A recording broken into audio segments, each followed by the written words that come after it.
오늘 얘기는 우리가 건축을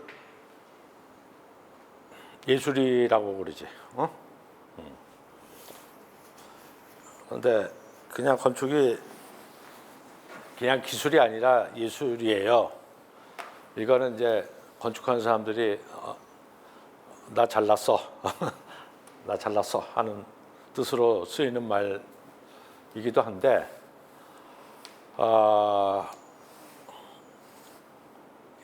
이게 그냥 우리가 말을 쓸 때 뭐 그냥 현재 쓰이는 뉘앙스만으로 그냥 쓰는 거는 그냥 일반 사람들이 쓰는 말이야. 예를 들어서 야 그거 예술이다. 짜장면 예술인데 뭐 이러면은 무슨 뜻이야? 짜장면이 예술이 아니라 진짜 스테이트 오브 아트다. 예술의 경지다. 이런 뜻이잖아. 근데 우리가 조금 더 이렇게 이런 말들에 대해서 정확하게 이렇게 알아야 돼. 그런 것들을 모르고 그냥 일반 사람들처럼 예술이에요 이렇게 있으면 안 된다.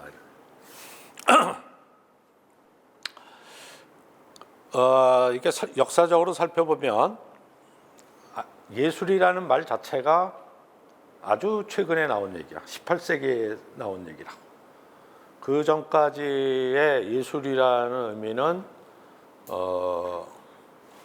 여기서 보듯이 그리스 말에서는 이게 테크네예요. 테크네. 프랑스에서는 아르스, 영국에서는 아트, 그다음에 독일에서는 쿤스트. 자, 이 말이 다 뭐냐면 기술이야, 기술. 예를 들면 중세 때 고딕의 장인들이 건축물을 세우고 거기다가 온갖 장식과 작을 했다라고 할 때 그걸 예술품이라고 얘기하고 예술가라고 얘기하지 않았다고, 그지? 그냥 장인이라고 얘기했고 그 사람들의 이름은 지금도 안 남아 있어. 그러니까 그 얘기는 뭐냐면 그때는 예술의 개념이 없었다. 예술의 개념이 없다가 이게 이제 18세기에 가서 소위 순수 예술, 파인 아트라는 이름으로 예술이 기술로부터 독립을 해요. 자, 그러니까 뭐 건축은 말할 것도 없지. 건축은 당초부터가 기술이었고 예술로서의 건축이 나온 거는 파인 아트가 나온 다음으로부터도 한참 있다가 나온 거다. 그래서 헤겔이 말하기를 건축은 모든 예술의 어머니다라는 얘기는, 어머니라는 뜻은 이제 가장 뭐라 그러냐, 모든 걸 다 포용하는 하나의 큰 바다와 같다 이런 뜻이기도 하고 원류이기도 하다 이런 뜻이죠. 자, 이렇게 얘기해요. 시, 음악, 회화는 낭만적 예술, 조각은 고전적, 건축은 상징적이다. 낭만적이라는 건 뭐야? 말 그대로 우리가 시를 읽고 음악을 듣고 그러면은 바로 눈물이 나오지. 근데 건축물을 보고 눈물을 흘려? 그건 아니지. 이걸 생각하면 돼. 그러니까 시나 회화나 음악이라는 건 굉장히 있는 그대로를 다 표현을 해. 그죠? 슬픔을 시로 쓰면 슬픈 시가 되고 이렇게 되는 거예요. 그림도 무슨 그림인지 알지? 이런 걸 우리가 낭만적 예술이라고 그래. 근데 조각이다 그러면은 그거보다는 훨씬 어떤 표현에 제약을 받는다. 물성이나 이런 거에서도 제약을 받고 구조의 제약도 받고, 건축은 그거보다 더 제약을 받죠. 왜? 기능이라는 게 안에 있기 때문에. 그래서 점점 추상성이 높아가는 거야. 밑으로 갈수록 추상성이 높아가고 위로 갈수록 구상성이 높아가는 거. 자, 그래서 음악하고도 비유가 된다. 괴테가 얘기하기를 건축은 얼어붙은 음악이고 거꾸로 음악은 건축이 액체화된 것이다. 그러니까 음악적 구성이라고 하는 것들이 결국 고형화되면 그게 건축이 된다. 우리도 좋은 건축을 볼 때는 거기에 음악적인 모든 게 다 있죠. 어떤 그 하이라이트가 있고 뭐 상승감이 있다가 뭐 이런 변주법적인 여러 가지가 있다. 자, 그래서 최초로 건축이 예술로서 나타난 거는 이 1648년에 보자르 아카데미라는 게 프랑스 궁정에 세워진다고. 그래서 원래는 건축은 기본적으로 왕과 귀족과 종교 계급자들만을 위한 건물을 짓는 사람을 아키텍처라 그랬어. 일반 사람들은 그냥 빌더예요, 빌더. 그리고 제도화돼서 1863년에 에콜드 보자르 학교가 생겨요. 자, 이때가 이제 어떤 때인가를 잘 봐야죠. 이제 절대 왕조가 무너지죠. 17세기, 18세기 말에 절대 왕조가 무너지고 시민 사회가 돼. 이제 시민 사회가 되면서 왕과 귀족과 이런 지배 계급을 위하던 건축이 드디어 이제는 대중에게 퍼블릭에게 봉사하는 분야가 된다. 자, 이럴 때 그 건축가들이 과거와 같이 자기가 일반 빌딩과는 다른 퍼블릭 빌딩을 지으면서 독자적인 영역을 가지려 할 거 아니겠어? 그렇죠? 그냥 일반 빌딩하고는 다르다. 과거에는 왕을 위했지만 지금은 퍼블릭을 위한 거다. 라고 할 때 그거를 아트라는 이름을 붙인다. 이거지. 그러니까 사실은 건축에서의 아트라는 거는 최근 세에 일어났던 일이다. 자, 그래서 여기에서 이제 텍토닉과 건축이라는 얘기는 지난 시간에 얘기했죠. 건축에 있어서의 구축이라는 거가 그러니까 건축을 보는 입장이 여러 가지가 있어. 소위 말해서 이 텍토닉이라고 하는 걸로 본다는 얘기는 건축을 기술로 보는 거야. 건축은 빌드업을 해야 된다. 일단 지어져야 되는 것이고 그 지어지는 모든 구축의 과정, 그 다음에 그 재료, 공법, 구조 이런 것들이 다 표현이 돼야지 맞는다라는 입장이 구축으로서의 건축의 입장이에요. 자, 그러니까 건축의 입장이 하나가 아니다는 얘기를 내가 하는 거야. 구축으로서 건축을 보는 입장이 있다. 또 그 계열의 학자들이 있고 그 계열의 아키텍트들이 있지. 지난 시간에 우리가 본 하이테크 건축가들은 뭘로 보는 거야? 건축을 구축으로 보는 거야. 그래서 그 구축이라는 걸 굉장히 강조한다. 자, 반면에 예술로 보는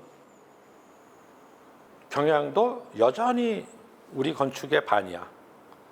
구축? 구축은 어떻게 보면은 저급하다. 건축은 예술이다. 그렇게 구구절절히 지어지는 과정과 모든 걸 다 그렇게 잘 보여주고 그럴 필요 없다. 그냥 예술가가 탁 내놓으면은 그것 자체가 예술이듯이 뭐 아름다우면 되는 거지. 뭘 그걸 기술적인 것까지 하느냐. 이런 입장이 또 있다 이거야. 이게 둘 중에 뭐가 맞는 게 없어. 다 그런 면도 있고 그런 면도 있는 거지. 그래서 여기에 나온 얘기들은 뭐 비올레 루딕이나 쇼펜하우나 이런 사람들이 주장은 구축에 대해서 옹호를 하는 거예요. 구조에 의해서 규정된 것만이 형태여야 된다라든지 중력과 강성 사이의 스트러글이 건축이 표현의 유일한 소재여야 한다. 뭐 이런 얘기들은 그런 거죠. 자, 이 연장선상에 있는 게 근대주의야. 근대주의라고 하는 거는 그런 쓸데없는 장식이나 미적인 요소 대신에 엄격한 그 자체의 솔직함과 프로포션과 이런 것만으로 승부를 봐야 된다는 얘기고, 이런 하이테크 건축은 그거에 더 극단적인 경우고. 자, 그래서 이것도 지난 시간에 어떤 얘기했어요. 아키텍처라고 하는 거는 아키텍토닉스 테크네라고 해서 아키텍톤의 테크놀로지를 아키텍처라고 한다. 그리고 아키텍톤이라는 건 텍톤에다가 대목수라는 뜻의 테는 한 거다. 자, 그래서 플라톤은 말하기를 포에시스, 이게 여기서부터 나온 게 시죠. 포이. 짓기란, 그러니까 시도 원래 짓기라고 하는 것에서부터 나온 얘기야. 시를 짓듯이 건축도 짓는 거야. 그래서 모든 기술적 과정이 짓기이고 모든 기술자가 창작자이다. 그러니까 시인에서부터 시작해서 건축가까지가 다 그 기술자고 창작자다라는 얘기.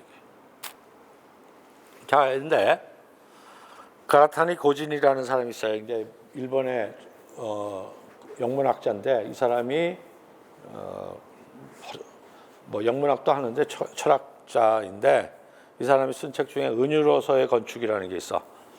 이게 무슨 뜻이냐면 플라톤서부터 시작해갖고 건축을 철학을 건축으로 은유한 경우가 굉장히 많다고.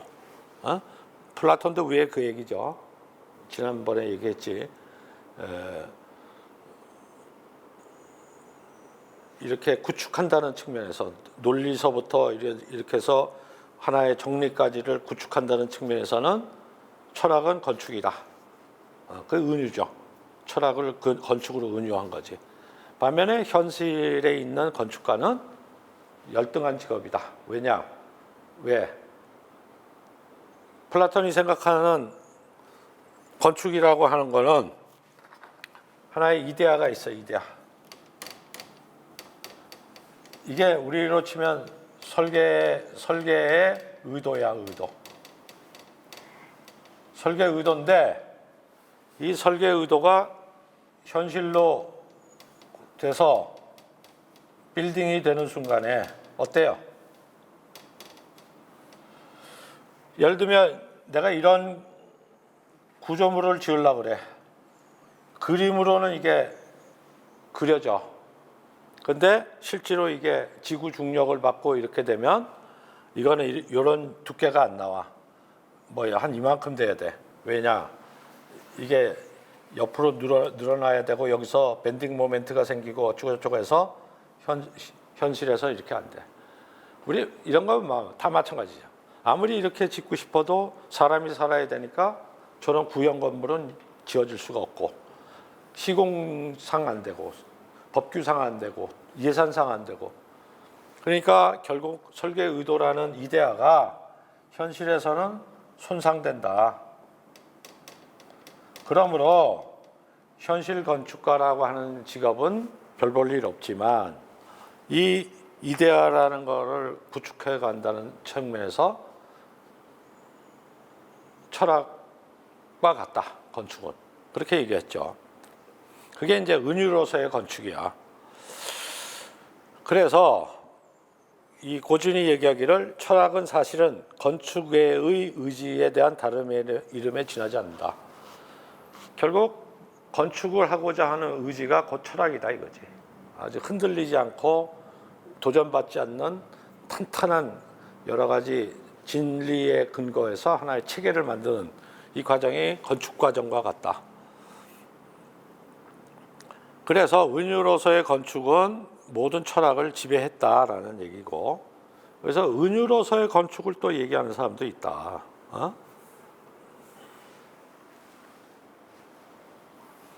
그 다음에 생성으로서의 건축을 얘기하는 사람들도 이제 나타났다. 이것도 얘기했어요. 그래서 들레즈 같은 사람은 다이어그램 얘기를 할 때 힘이라고 하는 것이 다이어그램으로 표현될 수 있고, 다이어그램이라고 하는 건 옴니프레젠스하다. 어딘가 어디든지 다 있을 수 있다. 에너지가 있고 힘이 있는 곳에 그 힘을 드러내는 것이 다이어그램이다. 이렇게 설명할 수가 있죠. 그래서 아이젠방 같은 사람은 형태를 둘러싼 모든 의미를 제거하고 그 의미들이 자동사처럼 스스로 의미를 드러내도록 해야 한다. 이런 게 그런 거지. 이게 무슨 걸 의미하는 게 아니지. 어떤 그리드를 주고 거기다가 어떤 힘을 주니까 그 마치 지진에 의해서 지각 변동이 생기듯이 그런 에너지가 지각에 의해서 이렇게 드러나도록 하는 이런 방식. 그래서 형태라는 건 더 이상 결론을 위한 수단이거나 표상물이 아니라 그 스스로 하나의 결론이 된다. 이 얘기는 아주 극단적으로 형태 자체가 예술이고 그거는 뭐를 표상하기 위해서, 예를 들면 사과를 표상하기 위한 건축, 무엇을 상징하는 건축, 이게 아니라 그냥 형태면 형태지. 이게 뭘 상징하고 뭘 표상하고 뭘 이렇게 전달하기 위한 거는 더 이상 없다. 그러니까 형태가 곧 바로 건축의 목적이자 수단인 동시에 목적이다. 이런 얘기죠. 이게 이제 생성으로서의 건축을 얘기하는 사람들이 있다. 그래서 요약을 하자면 이렇게 얘기할 수가 있어요. 우리가 역사적으로 건축을 이렇게 딱 분리를 하면 대개 세 가지 카테고리가 나와. 하나는 뭐냐면 미믹스, 본다는 거야. 자연을 이렇게 내가 이렇게 표상하는 거지. 이런 이론도 있죠. 왜 인간의 건축이 자연을 끝없이 이렇게 모방하려고 했을까? 아마도 신에 대한 두려움 때문이다. 건축이라는 것 자체가 인간의 신에 대해서 일단 저항하는 거 아니에요. 동물처럼 우리가 자연 상태에서 살지 않잖아. 우리는 이렇게 사람의 의지와 이성을 동원해서 집을 짓는단 말이에요. 이것 자체가 신에 대한 하나의 도전이야. 그러니까 그 도전 자체에 대한 하나의 알리바이로서 아니에요, 이거는 자연이에요 라고 해서 이런 문양들을 계속 건축에다 도입한다 라고 얘기하는 사람들이 있고, 혹은 자연에 있는 그 비례가 기본적으로 너무도 아름답고 완벽한 비례이기 때문에 그걸 쫓다 보면 자연스럽게 자연이 된다, 뭐 이런 얘기도 있어. 이게 이제 신인 동영론이기도 하고, 가우디처럼 하나님이 세상에다가 숨겨놓은 질서를 드러내면 그것 자체가 가장 아름다운 형태가 된다, 이런 식이 된다. 어쨌든 자연에 있는 물리 법칙이 됐든 현상이 됐든 모양이 됐든 이거는 건축하고 뗄래야 뗄 수가 없다. 거기서부터 그걸 직설적으로 가져오든 거기서 무슨 영감을 받든 그거를 이렇게 비례를 가져오든 자연이라는 건 건축에 있어서 굉장히 중요한 하나의 모티브다. 자, 이런 계열에서 있는 거가 일단 고전주의가 그렇죠. 고전주의라고 하는 거는 그 비례라든가 이런 오더라든가 양식이라든가 이게 다 자연이야. 비례라는 거 어디서 왔어요? 인체 비례고, 인체 비례는 신의 비례고, 그게 황금비고 뭐 이런 거죠. 그래서 절대적이고, 그거를 이어받은 게 19세기 말에 아르누보, 20세기 들어와서는 포스트 모더니즘이야. 그래서 이거는 또 앞으로도 계속 될 거야. 자, 이런 계통이 하나 있고, 또 하나가 이제 뭐냐, 텍토닉스의 계열이다. 이건 구축의 원리를 자연의 구축의 원리를 응용하는 것. 꼬디기 대표적인 얘기죠. 꼬디기라는 것은 르네상스 건축하고는 달리 구조적인 힘의 흐름을 그대로 드러내고 오히려 그거를 건축 표현의 요소로 쓴, 이게 고딕이고, 근대에 와서는 모더니즘이 그렇고 뭐 현대에 와서는 하이테크가 그렇다.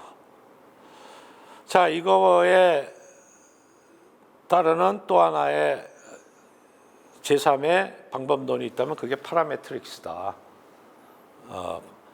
예컨대 이게 모로코의 상해른가? 거기에 항공사진인데. 자, 저 건축이죠. 굉장히 질서가 있어. 그럴 때 무질서해. 저걸 보고 우리가 케오스모스라고 그러지. 무질서 속의 질서. 자연 발생적인 어떤 추락이나 이런 걸 보면 분명히 질서가 있어. 그 안에 길도 있고 우물가를 중심으로 해서 뭔가 클러스터가 만들어지고.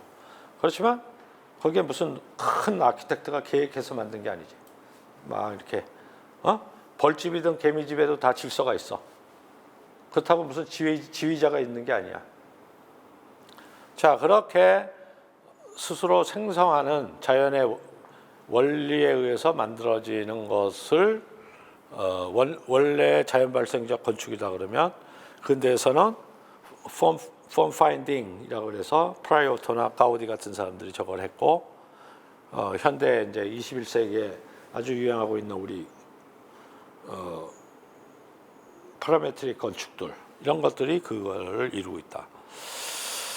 자, 그래서 우리가 이제 건축을 제대로 읽으려면 족보를 알아야 된다. 그지? 무작정 뭐 아무거나 보고 좋네 이러면 안 되지. 이걸 다 족보를 알아야 이건 어떤 계열에 속하는 어떤 거군. 그러고서 그 사람 작가의 사고를 우리가 읽을 수 있고 그거에 대해서 내가 참조할 만한 걸 할 수 있고 그 사람들의 사고 방식을 내가 내 작품에 할 때 이렇게 응용할 수가 있는 거다. 자, 그래서 이런 큰 매트릭스를 여러분들이 하나 기억하고 있어라 이런 얘기예요. 그래서 고전주의라고 하는 거는 기본적으로 신인 동영론에서 시작되는 거지. 지금 에렉티온을 보면 아예 기둥 자체를 여신상으로 했지. 저거는 아주 직설적으로 여신상을 한 거고 실질적으로는 이거가 추상화됐지만 모든 그리스 기준은 다 프로포션이 이거야. 인체야, 인체. 자, 그거를 다빈치는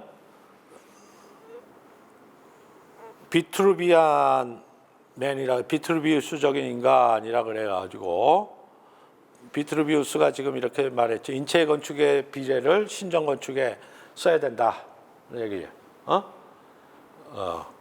그거를 그대로 해갖고 이제 이걸 그렸더니 진짜 완벽한 비례가 나오더라. 이것과 이것이 같고 저거.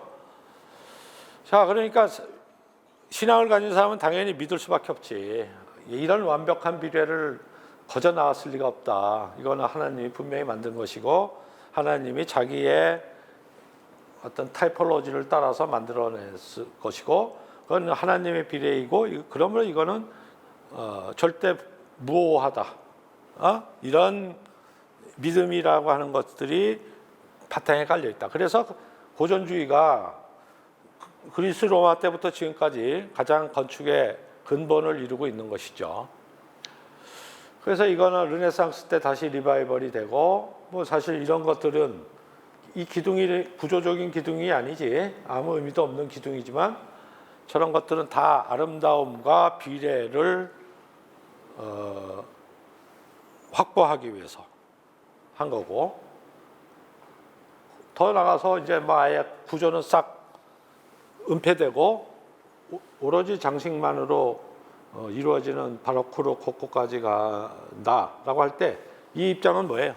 그냥 예술로서의 건축이야. 시각적인 아름다움과 쾌감을 위해서 건축은 봉사하는 것이다. 자, 이거는 뭐 결국 나중에 신고전주의까지 돼서 현대까지 이루어지죠. 신고전주의라는 건 18세기, 19세기에 또 여러 가지 또 이게 있었잖아. 18세기, 19세기 정도면 이제 철건축이 막 나오죠. 철건축이 나와서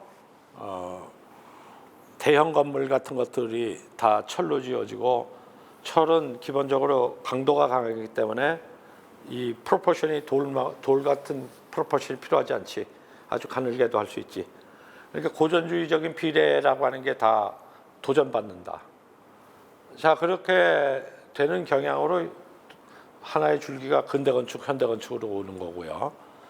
아니다. 아무리 그래도 건축의 제일 미적인 요소는 비례다. 그래서 그 고전주의적인 비례를 계속 고수하는 입장들이 있어. 이게 신고전주의야. 신고전주의는 지금도 있죠. 우리나라도 있죠. 예를 들면 한국은행 건물, 뭐 신세계백화점, 또 뭐야, 뭐 그런 것들 다 신고전주의지. 그리고 절충주의라는 것도 나온다. 이거는 뭐냐면 예컨대 이 라브로스트의 이 프랑스 국립도서관 같은 경우죠. 철이에요. 철이야. 그러니까 기둥의 프로포션이 굉장히 가늘지 주철이야. 자, 그럼에도 불구하고 어떤 고전주의 건축의 그러한 DNA를 놓치지 않으려고 굉장히 애를 쓴다고. 예를 들면 이런 주두 같은 경우도 주철이지만 오더를 그대로 쓰고 그 다음에 이제 오너멘테이션 같은 것도 만들고 그렇게 해서 하고 계속 어쨌든 새로운 재료와 고전주의로부터 계속되어 왔던 그 수천 년 된 질서 이거를 통합시키려고 애를 쓰는 거죠. 이게 결국은 아이러니컬하게 이어받는 사람들이 누구냐면 전체주의 건축객들이 이걸 이어받아요. 그래서 이건 모스크바에 있는 건데 스탈린하고 히틀러가 서로 왼수지간이었는데 건축적 취향은 똑같았어. 그래가지고 신고전주의적인 건축을 자기의 건축 스타일로 채택을 했죠. 판테온을 흉내낸 폭스할레 같은 것들. 자, 이게 20세기 들어와서는 포스트 모더니즘이라고 하는 그걸로 넘어와서 여기까지 된다. 자, 얘기는 뭐냐면 지금 우리가 지난 시간에는 구축으로서의 건축과 생성으로서의 된 건축을 얘기했어. 오늘은 이제 그걸 묶어갖고 예술로서의 건축이라는 것의 입장을 얘기를 했어요. 그러니까 되게 우리가 고전주의가 어떤 자연을 이렇게 표상하는 거기에 비례가 되든 그거에 문양이 되든 디테일이 되든 이거를 가지고서 내가 건축미를 얻고자 하는 방법이 있다. 그게 고전주의적인 전통으로 어떻게 보면 메이저야, 메이저. 거기서는 건축을 배운다라는 게 여러분이 지금 우리 학교에서 배우는 것처럼 이렇게 뭐 아이디어를 내세요, 컨셉을 내세요, 창작을 하세요 이거 안 해. 에콜 드 보자르 같은 데서는 그 오더를 그대로 베끼는 거를 연습을 훈련을 해. 계속 훈련해서 그거를 어떤 빌딩 타입에다가 어떻게 적용하는가만 배워. 자, 그것도 건축이다. 또 건축은 기술이야 라고 해갖고 그런 구축적인 것과 이런 것들을 소중히 생각하고 그렇게 하는 입장도 있다. 또 하나는 어떤 생성이라는 입장에서 그걸 보는 입장도 있다. 자, 방법은 다 달라. 그렇지만 추구하는 바는 뭐야? 다 같이 추구하는 바는 뭐야? 미예요, 미.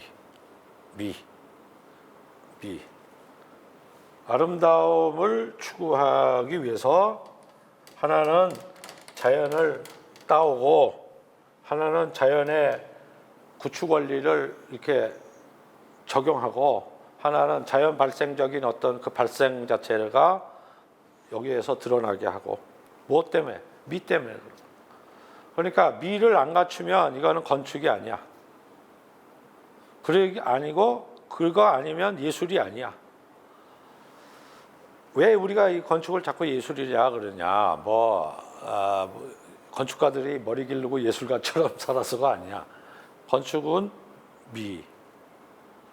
아름다움이라고 하는 거를 얻고자 치열하게 투쟁을 하는 거기 때문에 건축을 예술이라고 하는 거고, 다른 모든 예술 중에서도 건축을 가장 예술의 어머니라고 그러고 가장 추상성이 높다는 얘기는 뭐냐면, 건축은 시와 음악이나 이거는 내가 종이만 있으면 돼. 내가 혼자서 아무 생각 없이 그냥 피아노 치면서 작곡하면 땡, 그걸로 끝이야. 우리는 안 그렇지. 기능 생각해야 되고 구조 생각해야 돼. 기능이라는 거 거기서 살아야 돼. 그죠? 기능이라는 거는 내가 이렇게 생긴 거 안에다가 여기서 가구를 놓고 살아야 되기 때문에 이거 아무렇게나 못한다 이거야. 이게 이 형태를 조각이나 그림처럼 맘대로 그릴 수가 없어. 기능에 맞게끔 해. 자, 그 다음에 중요한 건 뭐야? 조각품은 그냥 있으면 돼. 이렇게 안이 채워지든 뭐 어떡하든 상관없어. 자, 그런데 우리는 뭐야? 이렇게 생겼다 그러면 뭘 쓰는 거예요? 이 공간을 쓰는 거 아니야? 이 스페이스를 쓰는 거라고. 자, 이 스페이스를 하기 위해서 이 형태가 있는 거죠. 자, 이게 보이드를 이렇게 비워 놓으려니까 이게 뭐 해야 돼? 구조해야 돼, 구조. 안 무너져야 돼. 구조의 가장 기본이 뭐예요? 포스트, 린텔, 그 다음에 아치. 이 두 개지. 다 뭘 쓰는 거야? 이걸 쓰는 거라고, 이걸. 이 보이드를 얻고자 구조가 만들어지는 거야. 보이드가 필요 없으면 조각은 구조 생각할 필요 없어. 우리는 구조 생각해야 돼. and me다 이거야. 다른 파인 아트는 이것만 생각하면 돼. 이건 생각할 필요 없어. 근데 우리는 이거를 다 생각해야 되는데, 이것 따로가 아니라 그 세 개가 같이 이렇게 동시에 충족돼야 되는 것이다. 그러니까 어려운 거예요. 응? 그러니까 어려운 거예요. 그리고 배워야 되는 거고, 훈련해야 되는 거고, 많은 지식을 가져야 되는 거예요. 그래서 건축은 모든 예술의 어머니다라는 얘기는,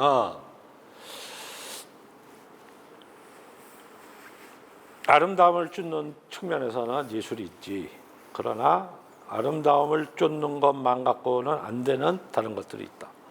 자, 그래서 우리가 다시 처음 시간으로 돌아가면, 이것도 갖추고 있고 이것도 갖추고 있고 이것도 갖추고 있다. 나름.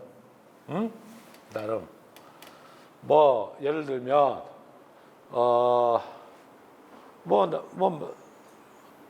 자꾸 이 아파트들 예를 들어서 내가 좀 미안한데, 뭐 아파트 중에 요즘 예쁜 아파트들 많잖아. 기능 아주 탁월해. 구조도 절대로 안 무너져. 나름 예뻐. 그렇다고 해서 그걸 건축이라고 하지 않는다. 그렇다고 그래서 그걸 건축이라고 하지 않는다. 뭐가 모자라서? 뭔가가 모자란 거지. 두루두루 덕목을 가졌다고 해서 우리가 그걸 건축이라고 하지 않는다. 자, 이건 우리 이번 스튜디오 내내 지금 내가 거듭거듭 얘기했기 때문에 여러분들이 이제 얘기를 안 해도 알고. 자, 그래서 이번에 지금 여러분들이 이제 디자인의 마지막 시간이죠. 다음 3시간은 이제 프레젠테이션을 하는 건데, 프레젠테이션이라는 건 어쨌든 마지막 날까지 하면 되는 거고, 프레젠테이션 이제 들어가는데 뭐 팀에 따라서 프레젠테이션 할 시간이 많은 팀도 있고, 지금 마지막까지 디자인 디벨롭을 해야 되는 팀도 있고 그렇지만, 어쨌든 디자인 단계야 지금. 앞에 컨셉과 소위 플래닝의 단계가 반이라면, 우리는 뒤에 반은 디자인의 단계다. 디자인은 뭐 하기 위해서? 아름다움을 얻기 위해서예요. 아름다움을 얻기 위해서. 조금 더 여러분들이 이거에 대해서 흔들리면 안 돼. 그래서 내가 학생들이 자꾸 뭐가 이래서 참 좋고요. 이래서 참 장점이 있고 이런 얘기할 때마다 내가 시니컬하게 착하게 하지 말라는 얘기를 하는 게 뭐냐면 착하다고 예쁘지 않아. 좀 못돼도 돼. 못돼도 되고 불편해도 되고 뭔가 성깔이 있어도 되고 그런데 건축은 일단 아름다워야 한다. 건축미라고 하는 그런 거가 있어야 된다. 응? 일단 공간이 됐든 형태가 됐든 내가 뭔가 콱 와닿는 게 있어야 돼. 그거 나서 기능도 갖추고 뭣도 갖추면 참 좋겠죠. 그러나 기능과 이걸 갖추면 저절로 미가 얻어진다는 아니다 이거야. 그러니까 뭐부터 열심히 해야 되겠어? 셋 중에서 제일 먼저 해야 된다는 뭐예요? 미적인 것부터 해야지. 일단 그 훈련부터 해야 돼. 그 훈련부터 해야 돼. 음대미대생들이 스킬은 다 초창기에 배우잖아. 그 다음부터는 뭘 위해서 평생 치는 거야. 조금 더 나은 연주, 조금 더 감동 있는 걸 위해서 평생 이거 하잖아. 우리도 똑같은 거야. 이거는 어느 정도 하면 다 돼요. 다 돼. 그건 기본이. 근데 무엇 때문에 자꾸 새로 그려보고 이것도 해보고 저것도 해보고 끙끙거리니까 아름다운 걸 얻기 위해서. 아름다움을 얻기 위해서가 건축의 제일 중요한 가치다. 그래서 예술이다. 알았죠? 그런 거를 염두에 두고 자 여러분들이 이제 여기까지는 왔어. 이렇게 재료까지 왔다고 기능도 왔고 그거 뭐 구조야 따라오는 거고 대강 왔어. 자 이거를 이제 버무려서 최종적인 물건으로 만드는데 그거는 결국 건축미다. 이런 장점 저런 장점 그게 중요한 게 아니야. 미. 그게 결국 뭘까? 여러 가지가 있죠. 그건 뭐 일일이 얘기를 못해. 어떤 경우는 공간의 프로포션, 어떤 경우는 빛, 어떤 거는 마감의 텍스처, 어떤 거는 절묘한 형태,